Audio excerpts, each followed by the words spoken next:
There's a specific kind of embarrassment that hits when you're in a meeting and someone asks you about a detail from a conversation you had 2 weeks ago. You know it was important, but it's just gone. That blank moment where your brain just comes up empty. What if that never had to happen again? Not because you started taking better notes, not because you downloaded yet another productivity app, but because a pair of glasses sitting on your face was quietly listening to your entire day, remembering everything for you and whispering the answer directly onto your lens before you even have time to feel embarrassed. That is the actual, real pitch behind MIRA glasses, and the more I dug into this thing, the more I genuinely could not stop thinking about it. MIRA was founded by two hardware dropouts named Anfu Nguyen and Kane Ardaifio. Now, these aren't some tech bros with a pitch deck. These guys build flamethrowers and robotic tentacles in hardware's marker space before they even started working on smart glasses. They went viral with an early prototype that racked up over 80 million views online.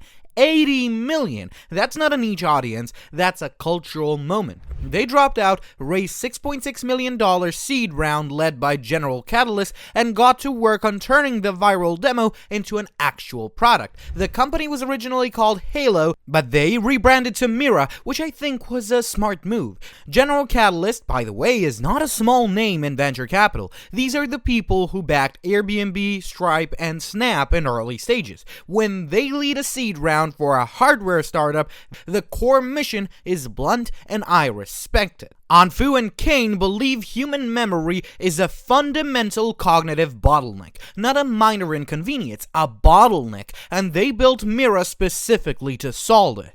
Now let me walk you through the actual hardware before we get into capabilities, because the specs matter here. The glasses weigh 39 grams. That's lighter than most regular frames you'd pick up at an optician. They run for over 10 hours on a single charge, and they're fully rechargeable in 40 minutes. The display is dual waveguide system running at 60 Hz, designed to be readable both indoors and outdoors. MIRA is also fully prescription compatible, using 1.74 high-index lenses to keep the frames thin and light, and critically, there's no camera. That last point is deliberate, and I honestly think it's one of the smartest decisions they could have made. No camera means no recording faces, no privacy panic, no one at the restaurant staring at you wondering if you're filming them. Just audio. Now, here's where it gets genuinely impressive. MIRA glasses have a microphone that is always on. They continuously transcribe everything you say and everything that is said around you.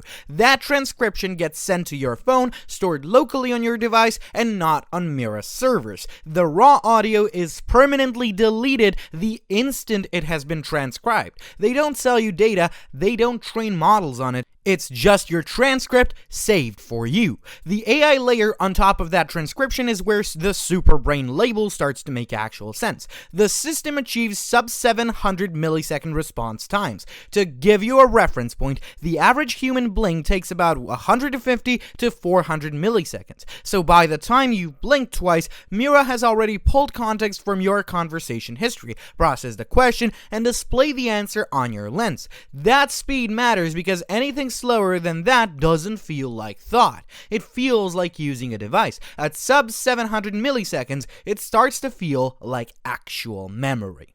Now, real-time translation is probably the feature I keep coming back to. MIRA supports over 60 languages, and the translation happens live through your lenses as someone is speaking. If you've ever sat in a meeting with someone whose first language isn't yours, or maybe tried to navigate a foreign country with a phone pressed to your face, you already understand why this is significant. A user review I came across described trying the live translation with a Mandarin-speaking family member visiting from Taiwan and said it genuinely eased the language gap. That's not a use case, that's a real human moment. Then there's the memory feature, which is the core of the whole product. Every conversation you've had while wearing these glasses is indexed and searchable. You can query your own post. Someone mentions a project name from a meeting 3 weeks ago, and you can pull the full context from the conversation instantly, right onto your lens. No notes, no phone, and no interrupting the flow of the current conversation to go digging. The proactive AI layer is the part that I think divides people most. MIRA doesn't just wait for you to ask it something. It listens to what's happening around you and surfaces relevant information before you even think to ask. If you're discussing a topic and there's relevant context from a past conversation, it will surface that. If you're about to walk into a meeting and it knows you've discussed certain topics with those people before, it can prepare you. On top of that, the agentic features are expanding. The app already supports scheduling calendar events, sending emails, and making phone calls directly from the glasses. You can create up to 3 custom skills, essentially custom AI behaviors tailored to your own specific work. That level of personalization is rare in wearable tech.